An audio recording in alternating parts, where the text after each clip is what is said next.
Donc, ici, on nous demande de calculer l'argument de chacun des complexes. On voit bien que ici, chaque complexe donné dépend d'autres complexes. Donc, pour calculer l'argument de chacun de ces complexes, ce qu'on va faire, c'est que on va appliquer les formules ou bien les propriétés sur les arguments.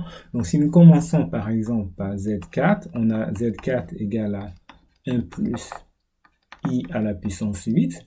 Donc ici, on voit que Z4, c'est la puissance d'un complexe. Donc du coup, on va essayer de voir la propriété des arguments sur les puissances. Je vous rappelle que, donc, si vous prenez le tableau des propriétés, on a argument de Z puissance N, c'est égal à N fois argument de Z.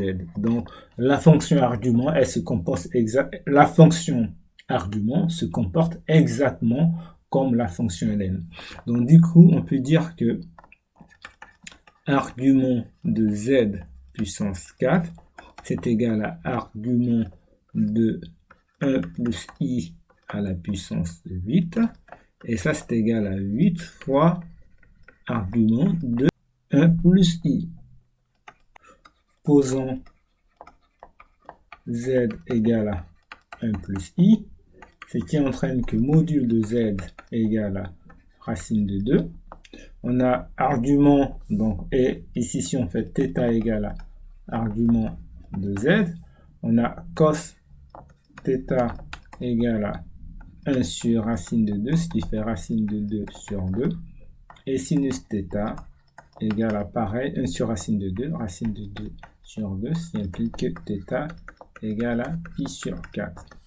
Donc, si on arrive à Z4, donc on sait que argument de Z4 égale à 8 fois argument de Z, ce qui fait 8 fois pi sur 4, et ça donne 2pi. Donc ici, l'argument de Z étant égal, de Z4 étant égal à 2pi, on peut conclure que Z4 est un réel positif. Ok. Donc NB, Z4 est un réel positif.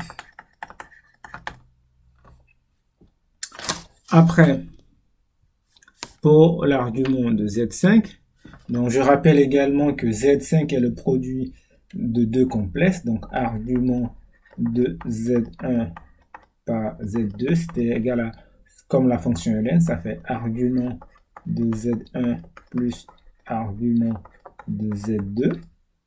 Donc, argument, donc on va dire ça c'est 1, 2, argument de Z5, ça va faire argument de Z4 fois Z4 bar.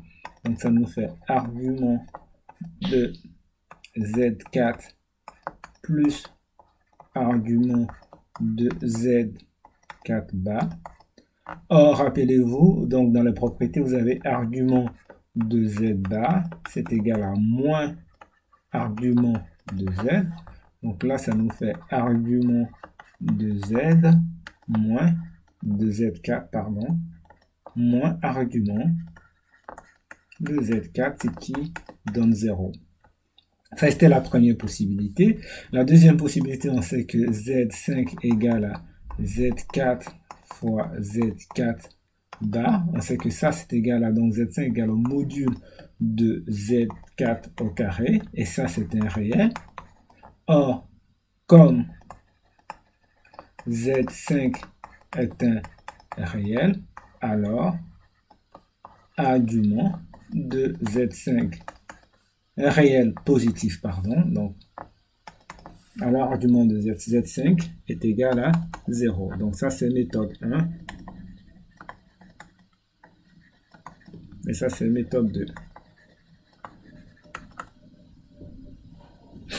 Donc pour Z6, donc on sait que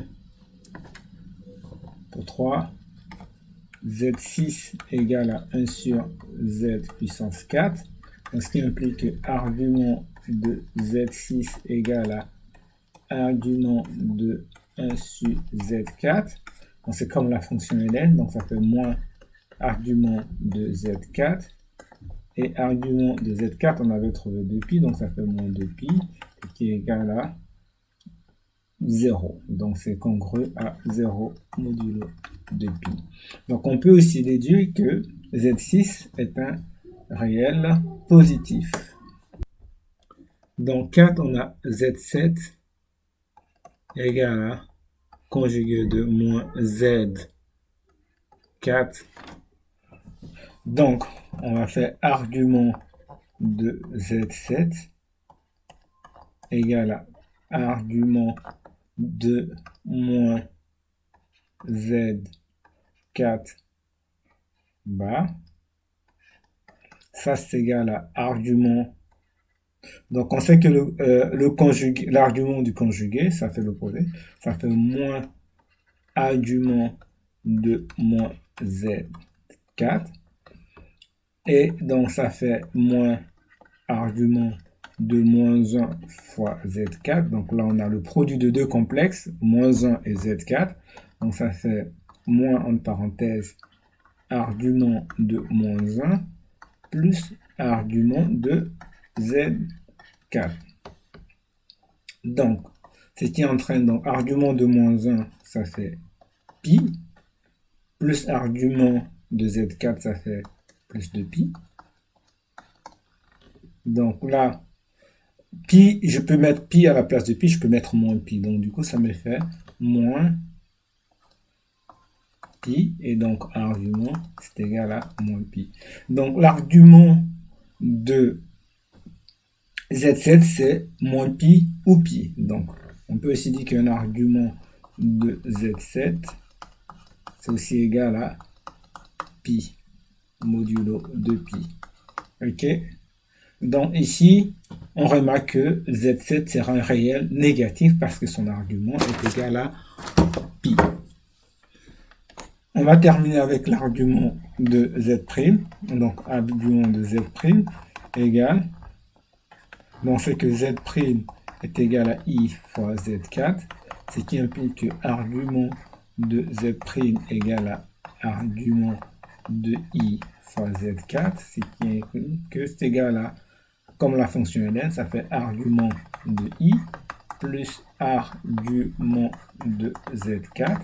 Argument de Z4, c'est 2pi, donc on peut se débarrasser. Donc là, ça fait pi sur 2 modulo 2pi. Donc on voit ici que Z4 va être un imaginaire pur situé sur la partie haute de l'axe désordonné, parce que son argument est égal à pi sur 2 modulo 2pi.